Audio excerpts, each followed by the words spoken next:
Hello and a warm welcome to the news on NTA International. I am Elizabeth Omori. Compliments of the season.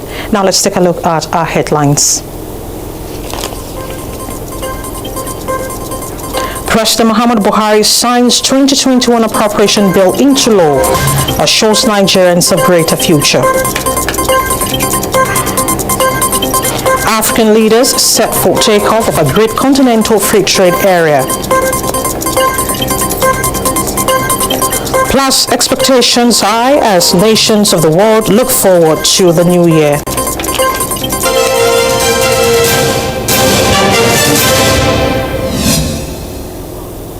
Thanks for staying with us. The 2021 appropriation bill of 13.58 trillion naira has been signed into law by President Muhammadu Buhari. The president also sent it to the 2020 finance bill, critical to the implementation of the budget of economic recovery and resilience. Performing the ceremony, President Buhari assured Nigerians that their hope and confidence of a greater future shall not be in vain. State House correspondent Adamu Sambo has details.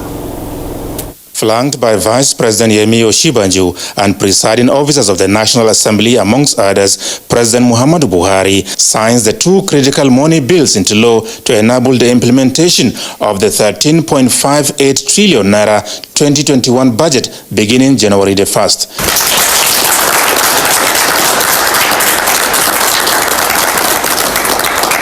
This is the second consecutive year since the return to democracy in 1999. The nation's federal budget will be passed and assented to before the commencement of the new fiscal year, a further confirmation of the administration's resolve to maintain a predictable January to December budget cycle. As you are all aware, our economy recently lapsed into its second recession in 4 years. We intend to use the budget to accelerate our economic recovery process, promote social inclusion, and strengthen the resilience of the economy.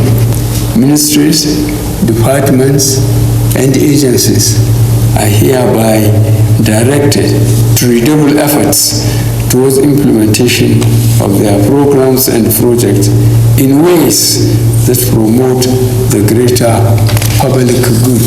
The president appreciated what he called sustained mutual understanding, collaboration, and high-level constructive engagement between the executive and the legislature, which made the accelerated enactment of the important money bills possible. This partnership, he said, must be sustained regardless of any differences in the greater interests of Nigerians. He, however, said changes made to the executive proposal will be examined and, where necessary, requests for amendment, variant, or appropriate adjustments will be forwarded to the National Assembly for consideration so that the core objectives of the budget are accomplished.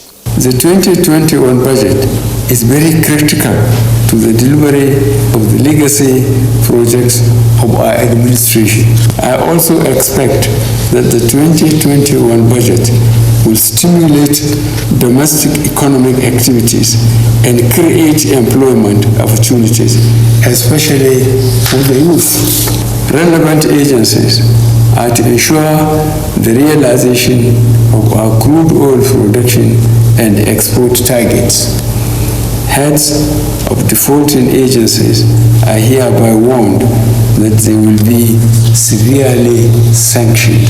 And in view of the recent spike in coronavirus cases nationwide, the president promised to ensure timely implementation of the health and emergency measures in the 2021 budget towards controlling and containing the global pandemic, as well as protecting the lives and livelihoods of Nigerians. As a nation, we are currently confronted with diverse challenges at this time. I commend the understanding, sacrifice, resilience of our people, both young and old. I assure everyone that our hope and confidence of a greater future shall not be in vain. One important revelation at the budget signing ceremony was the disclosure by Finance Minister Zainab Ahmed that the 2020 budget was implemented a record 97.7%. And this is to show what can be achieved when the legislature and the executive arms of government work together in harmony for the benefit of the people of Nigeria. So long as it is a national interest, we will give Mr. President the kind of support that he requires to make Nigeria a better place, to make Nigeria a safer place, to make the economy of Nigeria work for every Nigerian. It's all about us. Government is all about everybody. It's not about the legislature, it's not about the executive. The president said it clearly. He said we also need the cooperation of the civil societies. He asked the agencies and the ministries to also cooperate, because that's another arm of government. That's another check and balance to government. And so we're calling on them, we're calling on the people out there to continue to show support. The Minister of Finance, Budget and National Planning, Zainab Shamsuna Ahmed, is expected to provide further details on the 2021 budget in the coming days. From the State House, Adamu Sambo, NTA News.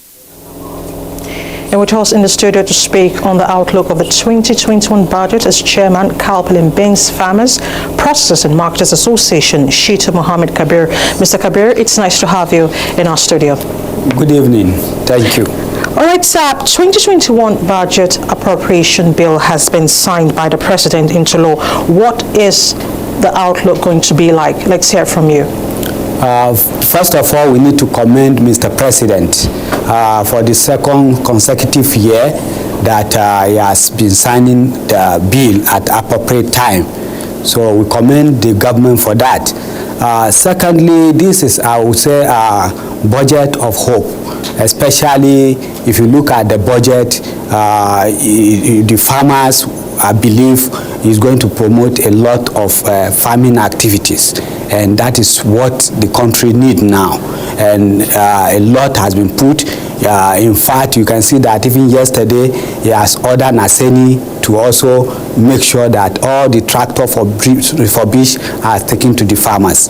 So we are kick-starting our agricultural revolution, and the budget is going to do that.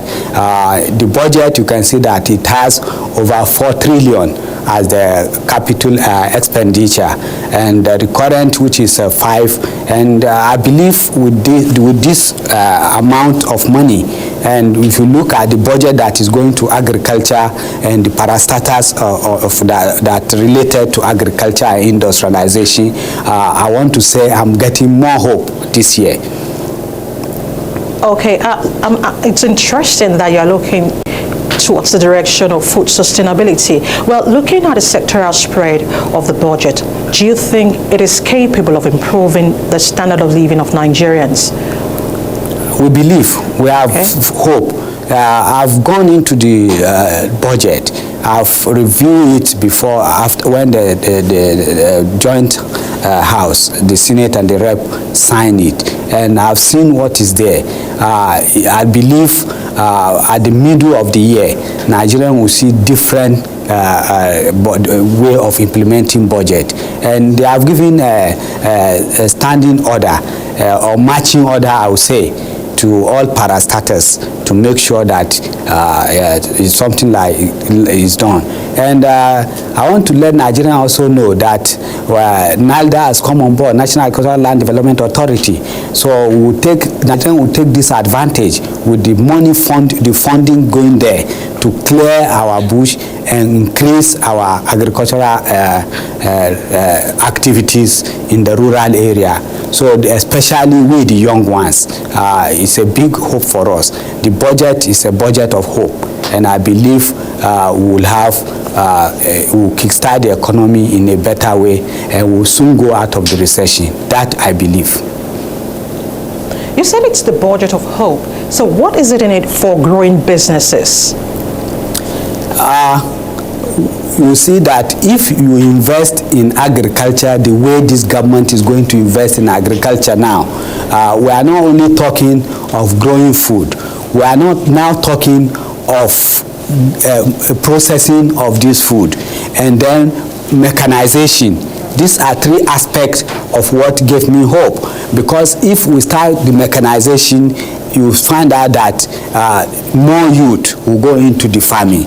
If you are able to also start processing, you see that it will take majority of Nigerian youth out of street in this year. And if you also look at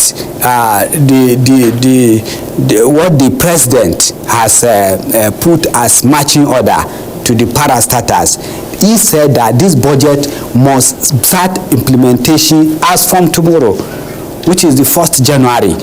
Which we've never had in this country. Before implementation of any budget, you get to March, in fact, from June. But he has given a marching order that as from tomorrow, because we need to kickstart the economy, we need to kickstart all area of agricultural revolution. We need to look at manufacturing, which it's been taken care of in this budget. Implementation is always the hindrance, and with the marching order, I believe that implementation will be very, very, very thoroughly looked into. And if it's well implemented in 2021, I believe Nigeria will get out of recession as quickly as possible. All right, Mr. Kabir, we want to thank you for your time. Thank you for sharing your thoughts with us. Thank you. Thank you so much. Moving on, President Muhammadu Buhari has applauded the outgoing President of Niger Republic, Muhammadu Isufu, and the citizens of the country for the peaceful and successful conduct of the last presidential and parliamentary elections. This was while granting audience to the leader of the ECOWAS election observation mission to the neighboring and Niger's former Vice President, Mohamed Namadi Sambo. State House correspondent Adamu Sambo reports. Mohamed Namadi Sambo was in the State House to convey to President Muhammadu Buhari the gratitude of the election observation mission for the support given by Nigeria, as well as the deep appreciation of the government and people of Niger for its administration's continuous assistance, cooperation and encouragement. Describing the elections as successful, free and fair, the former Vice President of Nigeria explained that there was no incident that created any alarm and expressed the hope that this peaceful conduct will continue.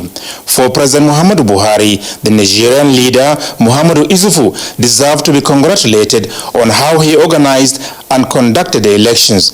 Muhammadu Isufu, he said, is going home with honor and grace. The president, however, expressed regrets over reported incidents of violence in some other countries in the sub-region. As he puts it during the closed-door engagement, seeing how bloody it has been in some other countries, Isufu must be congratulated on working out this so well to enable him hand over and go quietly. President Buhari also praised the work of the ECOWAS mission to Niger Republic under the former Vice President of Nigeria, Mohamed Namadi Sambo, describing it as very impressive. From the State House, Adamu Sambo, NTA News. And as Nigeria counts down to a new year, President Muhammadu Buhari will make a new year broadcast to the nation Friday, January 1, 2021 at 7 a.m. A statement by the Senior Special Assistant to the President on Media and Publicity enjoins television, radio and other electronic media outlets to join the network service of the Nigerian Television Authority and Federal Radio Corporation of Nigeria respectively for the broadcast. As Nigeria prepares to cross over to 2021, some countries have already viewed the brand new year, the island of Tonga, New Zealand and Australia.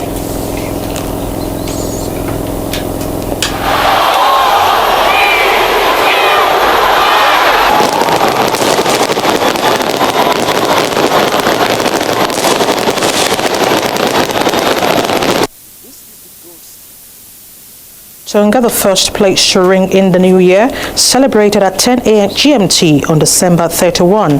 The celebrations will be followed from there across the globe. Even though the big countdown happens just before midnight everywhere in the world, it's actually a sequence from one part of the world to another. After traveling all around the world, the new year eventually comes full circle. Japan, South Korea, and countries in the Middle East will be ahead of Europe, Africa, and America in witnessing the new year. The last places to enter 2021 will be the tiny outlying islands of the U.S., Big Island, which will enter 2021 at 12 p.m. GMT on January 1. Second last will be American Samoa at 11 a.m., just 558 miles from Tonga, where locals were celebrating at full 25 hours in the past.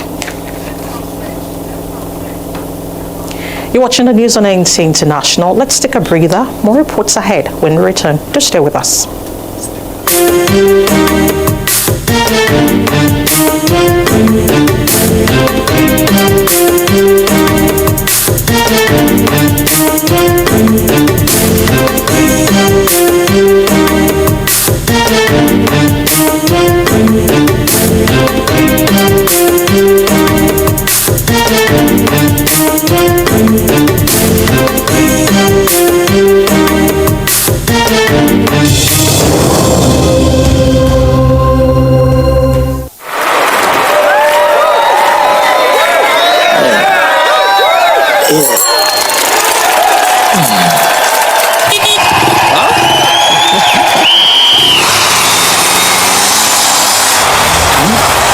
Latest entrant, latest technology. Welcome to Intel 4G LTE Advanced and experience fast internet access today. Visit intel.com.ng or any of our stores in Lagos, Abuja, and Port Harcourt to get started.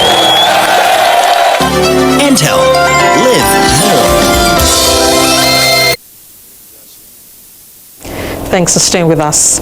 The race to develop an effective and safe COVID-19 vaccine is gaining ground in many parts of the world. Joyce Omechi reports that 34 countries have rolled out COVID-19 vaccines and started administering doses to contain the spread of coronavirus. Scientists around the world are racing to produce safe and effective vaccine to combat the pandemic that has killed more than 1.8 million people worldwide, with the total caseload showing no signs of slowing. So far, U.S. drug maker Pfizer and German partner BioNTech are the COVID-19 vaccine trailblazers, following the publication of full phase 3 trial data. This has been accepted in 32 countries, including U.S. and UK. COVID-19 vaccine developed by Moderna has also been approved for use in the U.S. 4 countries have approved Russia's Sputnik V, UK has approved AstraZeneca, and Sinopharm currently used in China. However, some rich nations have either booked or bought most of the doses of these vaccines, while others have started mass vaccination programs, leaving low and middle-income countries at the bottom of the queue.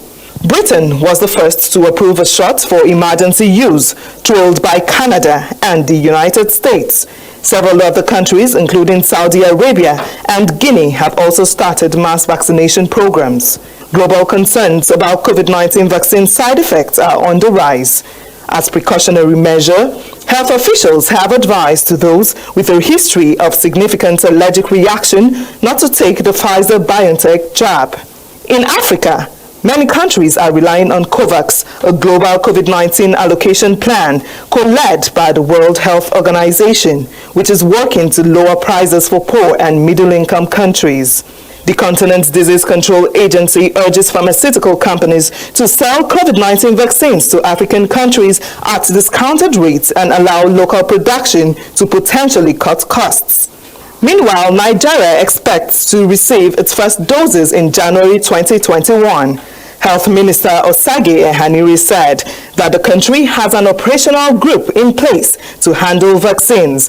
The World Health Organization is tracking more than 200 potential vaccine candidates. 50 are undergoing clinical trial, of which experts say are looking promising. In the final WHO's media briefing for 2020, senior officials warned that vaccination is no guarantee of virus eradication, adding that the virus is likely to become endemic and the world will have to learn to live with it. Joyce Omechi, NTA News. And China confirms UK variant of COVID-19 as African Union and United Nations peacekeeping mission in Sudan's Darfur region officially ends. Joyce Omechi is still our guide. Let's begin with the global confirmed COVID-19 infections, which have surpassed 83 million according to Worldometer coronavirus dashboard as at 6 p.m. local time. Nigeria's confirmed cases continue to rise with 1,016 new infections detected in 24 hours, bringing the total positive cases to 86,576. In another development, China has confirmed its first case of UK coronavirus variant, and a 4-day lockdown is set to begin in Turkey in a bid to stem the spread of COVID-19 over the New Year's holiday. Meanwhile, restrictions are being placed on New Year's festivities around the world as many countries struggle to curb new spikes in coronavirus cases. Fireworks display and other public gatherings have been cancelled in Europe, just as France has mobilized 100,000 police to break up New Year's Eve parties and enforce a nighttime curfew. To other news, the African Union and the United Nations peacekeepers in Sudan's Darfur region are carrying out their final patrols as the 13-year mission officially comes to an end. Following a peace deal with rebel groups in October, the Sudanese government is to take over security in the region, where hundreds of thousands have died since conflict broke out in 2003. In the meantime, the UK government says it is set for its new start as it prepares to leave EU trading rules at 11 p.m. today. Officials insisted new border systems were ready to go amid concerns about possible delays. And that's a global update. Compliments of the season. I am Joyce Umetu. Thank you so much, Joyce. Now to trade matters. African countries are set for the takeoff of the agreed Continental Free Trade Area 1st January 2021. The Continental Free Trade Area would be the world's largest economic free trade zone by size and population, and it is expected to increase intra-African trade from the current 12% of total trade by African countries to 52% by 2023. AFCFTA Secretary General says an ordinary session of the Assembly of Heads of States, which falls on 2nd January 2021, will pave way for the implementation of the first phase of the agreement. The summit is expected to approve Phase 1 operational instrument, which will then pave way for start of duty-free trading.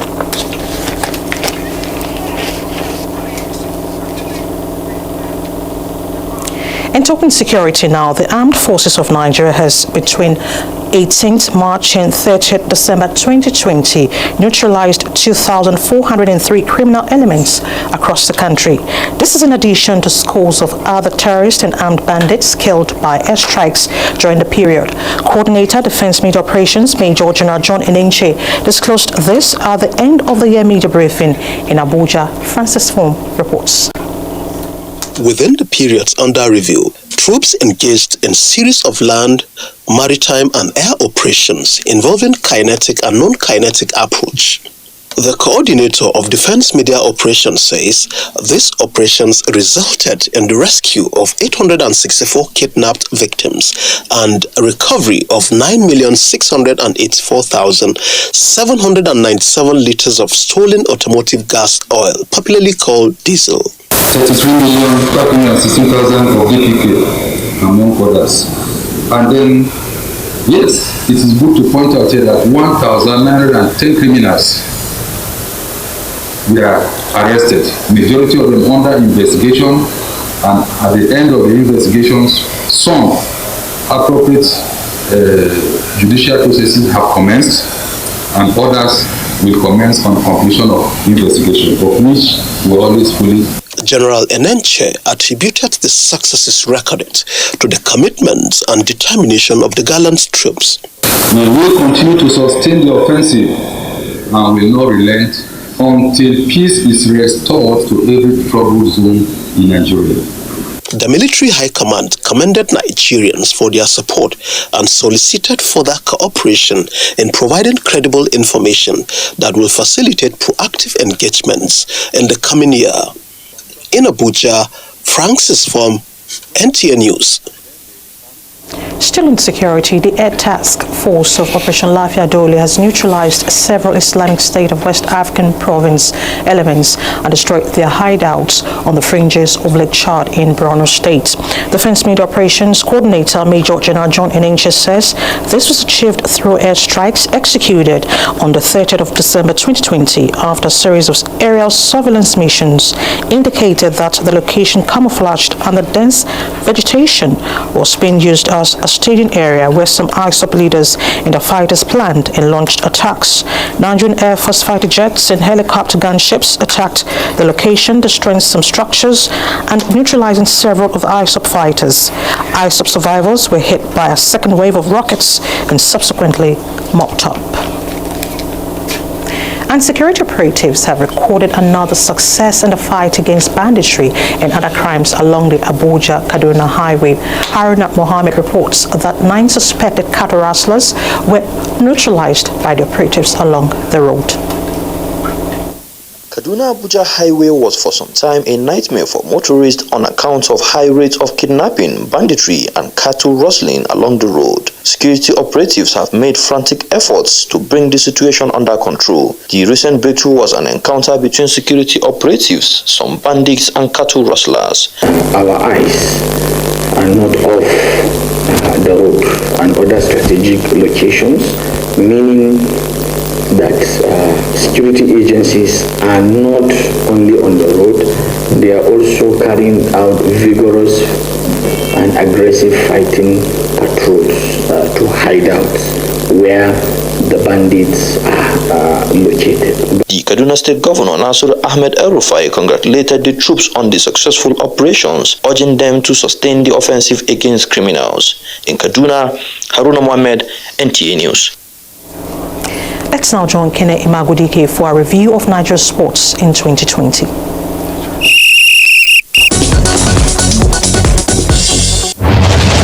The dreaded COVID-19 pandemic no doubt disrupted global sporting calendar in 2020 to such an extent that sporting activities were completely or partially absent in most sporting nations of the world, including Nigeria.